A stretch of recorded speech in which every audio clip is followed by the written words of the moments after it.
হাইম ওই গরুর গাড়িতে বাড়ি যাচ্ছে,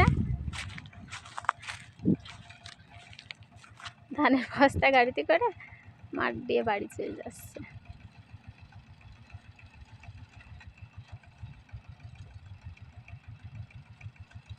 বেলা এই মাঠে এখনো খাওয়া নাওয়া হলো না, সারাদিন কাজ করতে হয়।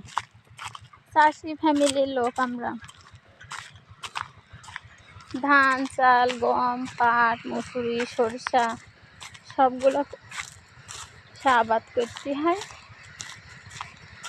বাড়ি আলাদা সব মাঠে থাকলে মাঠে পানি নিয়ে খায় খাওয়ার জন্য, না রোদে গলা শুকায় যায়, এই কারণেই এই মাঠে আসা। নাইম তো কাঁদছিল, নাইমের বাড়ি রেখে এসে, যাতে ছোট মানুষ তো রোদে দাঁড়াতে পারে, আমরা বড় মানুষ একটু অভ্যাস হয়ে গেছে রোদে আসা।